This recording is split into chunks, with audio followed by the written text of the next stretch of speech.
हमारे Y city talks के 59th episode पे, जहां पर हम बात करेंगे मिस्टर नीलेश सर से, जिन्होंने अभी यूपी आर्विनल जेई का एग्जाम क्वालिफाई किया है और एज अ जेई वहां पर पोस्टेड है यूपी आर्विनल में। तो आइए इनसे मिलते हैं और इनकी स्ट्रैटेजी के बारे में समझते हैं कि इन्होंने किस स्ट्रैटेजी का यूज किया यूपी आर्विनल जेई का एग्जाम क्रैक करने के लिए। तो नीलेश सर, सबसे पहले तो मैं आपका स्वागत करता हूं हमारे official YouTube channel Y city books official पर। कैसे हैं सर आप? Thank you very much Akash ji. मैं बहुत अच्छा हूँ इस टाइम पे और फिलहाल। कैसा लग रहा है इस समय? आप यूपी आर्विनल जेई का एग्जाम क्लियर किए हैं, 2019 की वैकेंसी थी, 2020 में आपकी ज्वाइनिंग हुई, तो कैसा फील कर रहे हैं आप? जी मैं बहुत अच्छा फील कर रहा हूँ। पिछले 3 साल से मैं यहाँ जॉब कर रहा हूँ, तो अब ओके, तो काफी टाइम हो गया है। ठीक है। तो नीलेश सर, मैं आपको बता दूं कि जितने भी लोग हैं सभी जुड़े हुए हैं, सभी आपको देख रहे हैं, सुन रहे हैं। तो आप उनको अपने जी बारे में बताइए, अपनी बेसिक डिटेल्स बताइए कि आपने अपना जी ग्रेजुएशन, आपने अपना हाई स्कूल स्कूलिंग आपने कहाँ से की अपनी? जी मेरा नाम नीलेश कुमार मिश्रा है और मैंने अपनी स्कूलिंग, मेरा हाई स्कूल, मेरा 12th जो कि सरस्वती विद्या मंदिर इंटर कॉलेज चरखारी से जिला महोबा से मैंने कंप्लीट किया हुआ है। और ओके, मेरा डिप्लोमा जो है सिविल इंजीनियरिंग से, वो मैंने SR group of institution Jhansi से कंप्लीट किया है। Okay, alright. जी तो सर, ये यूपी आर्विनल का जो आपने एग्जाम क्लियर किया है, इसके जी एग्जामिनेशन पैटर्न को समझते हैं। इसके पैटर्न के बारे में आप बताइए, क्या इसका पैटर्न होता है यूपी आर्विनल का? और यूपी आर्विनल का आप फुल फॉर्म भी बताइए कि क्या होता है यूपी आर्विनल का फुल फॉर्म? जी यूपीआरबीएल का फुल फॉर्म है उत्तर प्रदेश राज्य विद्युत उत्पादन निगम लिमिटेड। ओके, जी उत्तर भारत जो उत्तर प्रदेश सरकार के अंडर वर्क करती है। ओके, हमारा काम है बिजली को बनाना। ऑलराइट, जी तो इसका पैटर्न, जो एग्जाम हुआ था उसका पैटर्न ये है कि 150 क्वेश्चन टेक्निकल के आए थे और जो 50 क्वेश्चन है उसमें हिंदी और रीजनिंग और जो है जीके इंक्लूडेड था। और जो उसके अलावा उसमें 5-6 क्वेश्चन शायद करंट अफेयर्स के भी आए थे। ओके, ये पैटर्न था। ऑलराइट। तो सर, मैं आपसे मैं बात करूंगा अभी आपकी स्ट्रैटेजी के बारे में कि आपने किस तरीके से पढ़ाई की। उससे पहले जितने भी लोग जुड़े हुए हैं, जो भी यूपी आर्विनल की तैयारी करना चाहता है, तो आप प्लीज उनको बताइए कि क्या इसके लिए क्या क्वालिफिकेशन होनी चाहिए यूपी आर्विनल जेई का एग्जाम में अपीयर होने के लिए, और इसमें तैयारी के लिए किस किस सोर्सेस का यूज किया जाए, किन किन जी सोर्सेस? अगर आप तैयारी करना चाहते हैं, बेसिकली कोई भी सिविल इंजीनियरिंग डिप्लोमा आपने कंप्लीट किया हुआ है और ओके, डिप्लोमा से संबंधित किसी भी एमसीक्यू क्वेश्चन टाइप के जो क्वेश्चन आते हैं उसकी प्रिपरेशन करना चाहे, चाहे यूपी ट्रिपल जेई हो, चाहे वो आपका यूपी आरवीएल हो, चाहे वो यूपी पीसीएल हो, या फिर आप और भी अदर स्टेट एग्जाम है जो एमसीक्यू क्वेश्चन कराते हैं, उनके एग्जाम की आप प्रिपरेशन करना चाहते हैं, सबसे बढ़िया आपके लिए अब तो मार्केट में आपके यूथ पब्लिकेशन की बुक भी बहुत आपने बहुत ब्रॉड आ गए उसका सिलेबस। और जो पहले आती थी, जब मैं 2015 में पास आउट किया हूँ, तो 2016 में मुझे याद है जब जल निगम का एग्जाम था, तो सबसे पहला पब्लिकेशन उसका जो रिलीज हुआ था, उसका बेनिफिट जो मिला लोगों को, उसकी वजह से मतलब क्या बोल सकते हैं, एक जंप मिली जो यूथ पब्लिकेशन को। उसके बाद उसने वॉल्यूम 1 वॉल्यूम 2 निकाला जो 2017 के लास्ट में, 2018 में, उससे मुझे बहुत बेनिफिट मिला। हम लोग ग्रुप स्टडी करते थे। आपने जब भी इंटरव्यू लिया होगा, डीआईडीओ में क्वालिफाई किए हैं शुभम कुमार, वो हमारे साथ में ही ग्रुप स्टडी करते थे। ओम शर्मा, जी, उनका भी आपने इंटरव्यू लिया है। वो तीनों लोग हमारे ग्रुप के ही बंदे हैं। हम ओके, लोग 6 बंदे थे, 6 बंदों का ही सिलेक्शन हो चुका है प्रेजेंट टाइम पे। ऑलराइट, 6 बंदे हर अलग अलग डिपार्टमेंट में जॉब कर रहे हैं। मेरे साथ ही शिवा कुशवाहा जॉब कर रहे हैं, जो यूपीआर में जेई में सिलेक्टेड है 2020 में ही मेरे साथ। वो प्रेजेंट ओके, टाइम पे मेरे साथ ही जॉब कर रहे हैं। उसके अलावा अगर बात करें तो नोएडा मेट्रो में एक है सिद्धार्थ कुमार, वो भी जॉब कर रहे हैं। और उसके अलावा शिवम पाठक, जो कि इस टाइम पे भारतीय रेलवे में जॉब कर रहे हैं, 2020 में उनका सिलेक्शन हो गया था। वो 6 लोग हैं हम लोग, जो एक ग्रुप के जो मेन पिलर्स थे। तो आज 6 ही लोग मतलब सिलेक्टेड हो आप लोग जाए। जो 6 जी लोग थे, वो प्लेयर्स काफी बढ़िया तरीके से तैयारी की और जी 6 जी लोग जी का सिलेक्शन हो गया। तो बड़ी जी जी दिलचस्प बात है सर कि मतलब ऐसा 6 लोग आप लोग, मतलब क्या तैयारी थी आप लोगों की, स्ट्रेटजीज क्या थी कि मतलब आप 6 लोग, मैं मतलब और भी लोगों का इंटरव्यू ले ही चुका हूँ, उन लोगों ने जी भी जी अपनी जी स्ट्रेटजी शेयर की। तो जी यहाँ जी पर आप मतलब इस इंटरव्यू के माध्यम से आप बताइए कि आपकी क्या स्ट्रेटजीज होती थी पढ़ाई को लेकर के, कि आप किस तरीके से पढ़ते थे, और भी जितने लोग थे आपके फ्रेंड्स थे, उन लोगों के साथ आपका क्या डिस्कशन होता था ऐसे एग्जाम को लेकर के? बेसिकली हम लोगों ने बहुत मौज मस्ती से पढ़ाई की है, स्ट्रगल टाइम जो अपना बहुत मौज मस्ती से गुजारा है, कोई भी बिना टेंशन लिए हुए, सबसे बड़ी बात ये है। बस हम लोगों ने पेशेंस रखा, सबसे अच्छी बात थी हम लोगों ने पेशेंस रखा। और हम लोग के ये जो लोग हैं सब मेहनती हैं, सब ओके। मेहनती थे, सब अच्छे पढ़ने वाले थे और सबके सब सिलेक्ट हुए, सबसे अच्छी बात ये है जी, इसमें बिल्कुल, रही। तो ग्रुप बिल्कुल। स्टडीज का रोल बहुत बड़ा रहा हम लोग की पढ़ाई में, हम लोग की पढ़ाई में, प्रिपरेशन में, कि हम 6 लोग जो भी टारगेट रखते थे उसको पूरा करते थे साथ में। और हम लोगों का एक क्या था, पैटर्न था कि हम लोग सुबह ग्रुप स्टडी करते थे, शाम को भी ग्रुप स्टडीज करते थे बराबर। अगर 3-4 घंटे सुबह कर रहे हैं तो उसमें ये भी नहीं है कि पूरे टाइम पढ़ रहे हैं, अलग-अलग टाइप से क्वेश्चंस करते थे, खुद क्वेश्चंस बनाते थे एमसीक्यू। हम लोग कैसा करते थे, जैसे 4 लोग हैं या ग्रुप में प्रेजेंट टाइम में 4 लोग थे, फिर 5 लोग हुए, फिर 6 लोग हुए। तो क्या था कि पहले हम लोग क्या करते थे कि बीच में जो अपने नॉर्मल बुक्स हैं वो तो पढ़ ही रहे हैं, साथ में यूथ पब्लिकेशन जो आ गई तो उसके पर डे 100 या 200 क्वेश्चन हम लोग डेली एक दूसरे से क्वेश्चनिंग करते थे। तो 1 साल के अंदर हम लोग का वो एडिक्शन कंप्लीट हो गया था, जो वॉल्यूम फर्स्ट वॉल्यूम सेकंड आया था। तो वो 1 साल में हम ओके, लोगों ने कंप्लीट कर लिया, बहुत ओके। अच्छे से। उसका बेनिफिट बहुत अच्छा मिला मुझे यूपीआरएल में। अगर यूपीआरएल में एग्जाम जो क्लियर करने में मोस्ट डाउटेबल क्वेश्चन थे, वो उसी से क्लियर हुए हैं ज्यादातर क्वेश्चन तो। ऑलराइट। जी। तो सर एग्जामिनेशन पैटर्न की बात करते हैं कि जैसा कि आपने बताया कि इसमें जी, 150 जी। नंबर के आपके टेक्निकल आते हैं और बाकी आपके नॉन टेक्निकल रहते हैं। तो टेक्निकल जी। की तैयारी आपने किस तरीके से? टेक्निकल की जी तैयारी जब हम 2015 में मैंने पास आउट किया, उसके बाद बेसिकली 2016 से हम लोगों ने जो शुभम है, सिद्धार्थ था, शिवम पाठक, ये 4 लोग इकट्ठा हुए जो ग्रुप स्टडीज करते थे। तो बेसिकली स्ट्रेटजी ये थी कि हम लोग अपनी जो बुक्स थी उसको प्रायोरिटी देते थे, है ना? एक बार में बुक्स कंप्लीट करने में हम लोग को मिनिमम 7 से 8 महीने कंप्लीट लगे। फिर दोबारा जब उनको हमने कंप्लीट किया तो हमें वही 4 से 5 महीने लगे। जब दोबारा उसको कंप्लीट किया तो 2 महीने लगे। फिर ये रहा कि हम लोग का सर्कुलेशन के 1 महीने में हम पूरी सारी बुक्स थी जो हम लोग की 8-9 बुक्स थी कंप्लीट करते थे। मेन बुक्स हैं जो हम लोग की सिविल की, उसको कंप्लीट करने में मात्र 1 महीने लगता था। ये पैटर्न हम लोग लगातार चालू रखते थे। साथ में एमसीक्यू सॉल्व करते थे हम। उस टाइम पे तो खैर आज आज आगे आए इतना कि आपको टेक्स्ट बुक मिल जाएगी, आपको कोई मल्टीपल क्वेश्चन लगाना है तो आप सॉल्व कर लें, उस टाइम पे नहीं था। तो हम लोग खुद क्वेश्चंस बनाते थे। पर डे का ये था कि हम लोग ये तो करते थे साथ में और मल्टीपल क्वेश्चंस बना के लाते थे। 25-25 हर व्यक्ति क्वेश्चन बनाएगा, तो उससे 100 क्वेश्चन हो जाते थे। तो ओके, वो हम लोग डेली सॉल्व करते थे।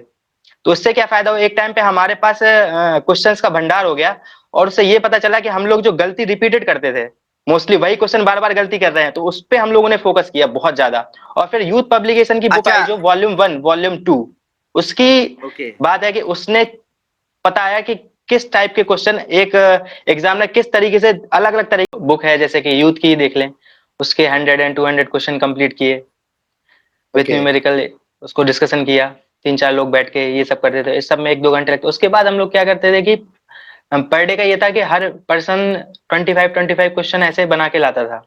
उसको फिर ओके, बैठ के क्या है, एक 100 क्वेश्चन के अबाउट क्वेश्चन हो जाते थे, उसको बैठ के सॉल्व करते थे एज अ 20 मिनट्स में, एज अ 30 मिनट्स में, जिस टाइप का क्वेश्चन का लेवल है तो सॉल्व करते थे, उस हिसाब से मार्किंग करते थे। तो आपस में कंपटीशन भी बना रहता था। उस टाइप से एक क्वेश्चन का कलेक्शन बहुत अच्छा हो गया था। 1 साल के अंदर हमारे पास इतने सारे क्वेश्चन कलेक्ट हो गए थे और हमें ये पता चल गया था कि हम कहाँ पे गलती कर रहे हैं। तो इस चीज का ओके, बेनिफिट बहुत मिला।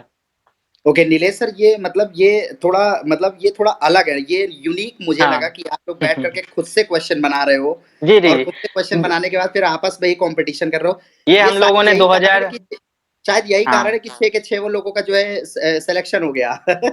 जी, जी। फॉलो सबने किया ये, अगर 6 लोग थे ये, मतलब शुरुआत में 4 लोग थे, फिर 1 लोग का सिलेक्शन हो गया, तो फिर हम लोग 2 एक आध लोग और जुड़ गए। ये सबसे पहले ग्रुप शुरुआत की थी तो शुभम था उसमें, हम थे और क्या बोलते हैं ओम शर्मा तो 2017 के पास आउट हैं, तो वो 2018 में आके जुड़े। लेकिन शुरुआत में 4 लोग थे, सिद्धार्थ हुए, शिवम पाठक हुए, हम हुए और शिवम जैसे बात कर रहे हैं, शुभम सिंह का जो सिलेक्शन हुआ अभी, आपने इंटरव्यू लिया था, तो 4 लोग एआईआर। थे। फिर जी, जी। फिर उसके जी। बाद 2017 लास्ट में दिसंबर में सिलेक्शन हुआ सिद्धार्थ का, तो वो ग्रुप से लेफ्ट हो गए। फिर उसके बाद शिवा कुशवाहा जुड़े, 4 लोग हम ओके, लोग ये हो गए। फिर उसके बाद ओम शर्मा जी आए। जैसे-जैसे करके हम लोग का ये लेके चलते रहे। फिर उसके बाद यूथ आ गए। यूथ का जो पब्लिकेशन की जो बुक्स आई थी वॉल्यूम 1 वॉल्यूम 2, बहुत बेनिफिट मिला उससे। वो मिल गई ओके, क्योंकि पहले टाइम पे, अब 2015 के टाइम पे ये था कि उतना क्वेश्चंस नहीं थे हमारे पास, किस चीज़ से हम पढ़ें, क्या पढ़ें। तो चीज़ें थोड़ा-सा क्लियर करने में टाइम लगता था। ओके। अच्छा, बात करते हैं सर नॉन टेक्निकल की। तो नॉन टेक्निकल जी। की तैयारी मतलब किस तरीके से, क्योंकि एक टेक्निकल का जो भी स्टूडेंट है, जो भी कैंडिडेट है, उसके लिए नॉन टेक्निकल जो होता है वो काफ़ी मतलब it's like hard nut to crack. तो उसके लिए आपने कैसे प्लान किया, कैसे स्ट्रैटेजी बनाई नॉन टेक्निकल के लिए? देखिए बेसिकली नॉन टेक में मेरा स्पेशल ये रहा कि मैं जीके में खुद पढ़ाता था मोस्टली। जीके मेरा खुद का बहुत अच्छा रहा है, तो मैं जीके अपने जैसे ग्रुप में कुछ टॉपिक्स थे, जैसे मैं ज्योग्राफी बहुत अच्छा था तो ज्योग्राफी में पढ़ा देता था। कंप्यूटर मेरा स्पेशली बहुत अच्छा था, तो कंप्यूटर की मैं जैसे परीक्षा मंथन बुक है वो सजेस्ट की सभी लोगों को, है ना। ऑलराइट। अगर आपको बेसिक अगर इम्प्रूव करना है पहले तो आप बेसिक्स का पढ़ना है तो आप लूसेंट को पढ़िए। जब आपकी बेसिक्स कंप्लीट हो जाएंगी तो उसके बाद आप परीक्षा मंथन की एज बुक आती है तो वो आप कंप्लीट कर सकते हैं, उसमें बहुत सारी चीजें मिल जाएंगी आपको। और क्या होता है कि अब हिंदी में आप पढ़ेंगे तो हिंदी में तो लूसेंट ही सफिशिएंट है फॉर अगर टेक्निकल स्टूडेंट्स के लिए। उसको और कोई बुक्स लेने की जरूरत नहीं है, अगर वो लूसेंट से ही पढ़ लेगा तो काफी है। और जीके के लिए तो मैं बोलूंगा लूसेंट आपको पढ़ना है। हिस्ट्री में आप देख लो तो हिस्ट्री में आप स्टोरी वाइज पढ़ेंगे तो चीजें जल्दी समझ में आ जाएंगी। अगर आप उसने आपने सोचा रटे हैं या उसको हम याद करें तो नहीं, अगर स्टोरी वाइज पढ़ेंगे उसको तो बहुत इजीली कम हो जाएगा। और ज्योग्राफी मोस्टली क्वेश्चंस आप देखेंगे जीके में तो ज्योग्राफी और हिस्ट्री, ये दो पोर्शन है, इससे बहुत ज्यादा क्वेश्चंस आते हैं। तो ज्योग्राफी में तो क्या है, नॉलेज लेना है हमें पूरे वर्ल्ड के बारे में, पूरे इंडिया के बारे में, यही सब चीजें हैं, तो उसको इस टाइप से ले, नॉलेज के बेस पे तो कोई टफ नहीं है, बहुत ईजी है। रीजनिंग आपके इतना आईक्यू अच्छा होगा, धीरे धीरे बढ़ाते जाएं, क्वेश्चन सॉल्व करें डेली बैठ के। हम लोग प्रैक्टिस सेट में यही करते थे। एक नॉन आपका यूथ ही का एक मुझे याद है 2018 में आपने पब्लिश करवाया था सर, नॉन टेक का एक था, तो हम लोग उसी से बैठ के सॉल्व करते थे बैठ के। ओके, तो यूथ ओके। का बहुत अच्छा रोल रहा कि बाद में हमें बहुत बेनिफिट मिला यूथ से। अच्छा, तो सर आपका कौन-सा ट्रेड, आपका स्ट्रीम कौन-सी थी? उस ब्रांच सिविल कौन-सी थी? सिविल जी, ब्रांच सिविल थी सिविल। हमारी।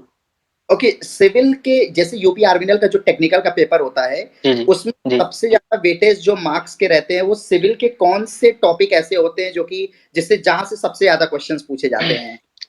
सिविल्स के सर ऐसा मतलब पर्टिकुलर आप देखा जाए तो क्वेश्चंस के पैटर्न आप देखें, चार टाइप के क्वेश्चन आते हैं आज के टाइम पे मोस्टली। ओके, अगर आप देखें तो सबसे पहले तो थ्योरेटिकल क्वेश्चन आएंगे।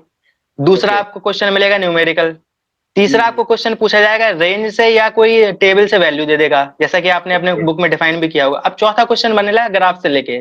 आप देखें ओके, कोई ग्राफ दे देंगे, कोई मतलब आपको पिक्चर दे दी, तो चौथा टाइप का क्वेश्चन उससे बनने लगा है मोस्टली ग्राफ से।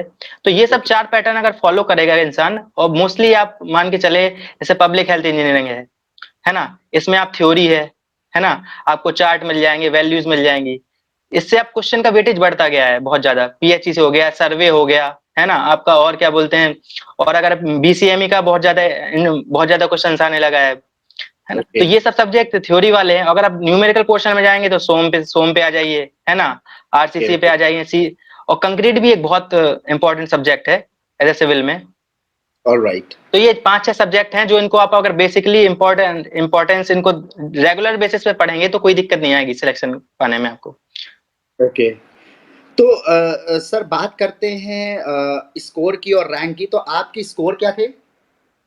स्कोर मेरा था 143 के आसपास मेरे मार्क्स थे। मतलब वो 142 या 143 के, हाँ।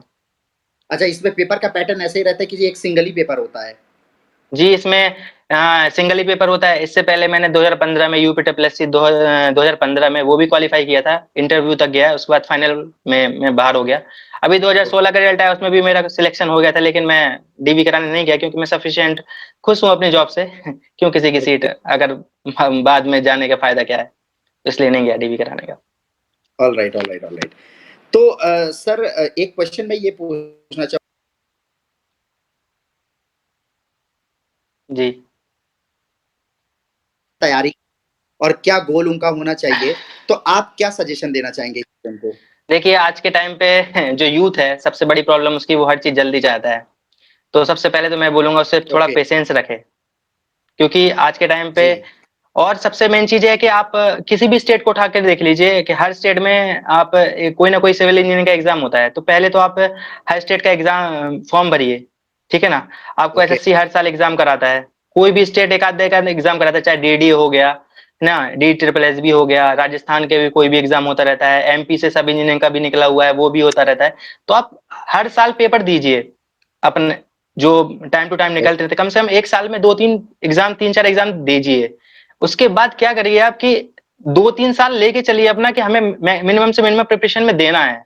आप ये नहीं सोचिए कि हम 6 महीने प्रिपरेशन करें और हमारा सिलेक्शन हो जाएगा। भाई आपको पहचानना है कि आप किस कैटेगरी के इंसान हैं। भाई 3 कैटेगरी के बिल्कुल। इंसान होते हैं स्टूडेंट। एक तो जो होते हैं तो बिल्कुल वही जो थोड़ा मूर्खता करते हैं, एक थोड़ा समझदार होते हैं, एक बहुत समझदार होते हैं। मूर्ख की कैटेगरी ये होती है कि वो पढ़ता रहता है, वही बेवकूफियां बार-बार करता रहता है। अगर 1 साल बाद भी उसको वही क्वेश्चन दोगे तो वही गलतियां करेगा। किसी भी एग्जामिनेशन में क्या रोल होता है और ये किस तरीके से आपके लिए यूजफुल थी? मॉक टेस्ट का रोल सर ऐसा है कि आप अगर आपका सिलेबस कंप्लीट है, तो मेरे हिसाब से आपको वीकली मॉक टेस्ट देते रहना चाहिए।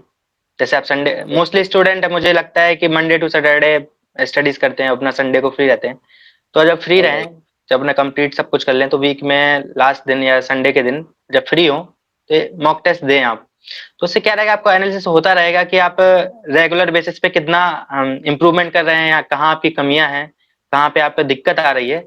तो उससे एनालिसिस होता रहेगा। अगर जो नया स्टूडेंट है जो प्रेजेंट टाइम में अभी पास आउट हुआ है, तो मेरे हिसाब से अगर उसे मॉक टेस्ट देना है तो वो एज अ 1 मंथ के बाद या 15 दिन में, अगर उसे जल्दी ज्यादा देने की टेस्ट है, मॉक टेस्ट उसे जल्दी देना है तो 15 दिन में। लेकिन वो थोड़ा सा टाइम दे, पहले सिलेबस को अपने कंप्लीट करे। पता नहीं आपने हर वीक में 2-3 मॉक टेस्ट लगा रहे हैं, आपका सिलेबस कंप्लीट नहीं है। थोड़ा सा पहले फोकस कीजिए कि आप सिलेबस अपना कंप्लीट करें। अगर सिलेबस उसके जिसका बाद मॉक कंप्लीट टेस्ट। है, बिल्कुल। और अगर आपका एग्जाम पास में है तो आप अगर रेगुलर बेसिस पे अगर मॉक टेस्ट दे रहे हैं तो आप घबराएंगे नहीं एग्जाम से। ये उसका फायदा ओके। रहता है थोड़ा सा मॉक टेस्ट से। Alright. Okay sir, Nilesh sir, बहुत अच्छा लगा आपसे बात करके और आपने इतनी यूज़फुल इन्फॉर्मेशन लोगों तक पहुँचाई। बहुत अच्छा लगा आपसे बात करके और वाईसीटी बुक्स ऑफिशियल पर अपना प्रेशियस टाइम देने के लिए thank you sir. Thank you very much Akash ji, आपसे भी बात करके बहुत अच्छा लगा और मैं सभी से यही कहना चाहता हूँ कि आप लगे रहिए सभी लोग, और मन से लगे रहेंगे तो एक दिन अवश्य सक्सेसफुल होंगे। उसमें कोई बड़ी बात नहीं सक्सेसफुल होने में। हर इंसान सक्सेसफुल हो जाएगा, लेकिन सही तरीके से अगर आप पढ़ेंगे और अपने आप को ध्यान रखेंगे कि मैं कहाँ पे गलती कर रहा हूँ, कहाँ गलती नहीं कर रहा हूँ, और किस चीज में मुझे आगे बढ़ना है, किस दिशा में। और मेरा तो कहने का ये मतलब है कि आप एक चीज पे फोकस करें। अगर आप टेक्निकल के स्टूडेंट है तो आप टेक्निकल ही पर ही ध्यान दें, और अगर आप ओके। नॉन टेक के स्टूडेंट हैं तो नॉन टेक पर ही ध्यान दें। लोग बाग स्ट्रीम चेंज बिल्कुल, करते बिल्कुल। हैं, टेक्निकल वाला नॉन टेक में चला जा रहा है, नॉन टेक वाला टेक्निकल में आ रहा है, तो ये चीज से थोड़ा सा मिक्सअप से दूर रहें। बिल्कुल, भेड़ चाल बिल्कुल। में मत चलिए, एक राय पर चले तो आप जल्दी सक्सेसफुल होंगे। Thank you okay, very thank you. Much Akash ji, बहुत अच्छा लगा ओके, आपसे बात करके। और thank you sir. Youth publication को मैं बहुत बहुत धन्यवाद देना चाहता हूँ कि उन्होंने टेक्निकल की फील्ड में बहुत अच्छे बुक्स लाए हैं, और उसका बेनिफिट हमें भी मिला है और स्टूडेंट्स को भी मिला है। तो आगे चल के आपका जो पब्लिकेशन है बहुत आगे जाए, मैं तो यही दुआ करूंगा। Thank you. Okay, thank you sir. Thanks a lot sir. Thank thank you. You sir. Thank you very much.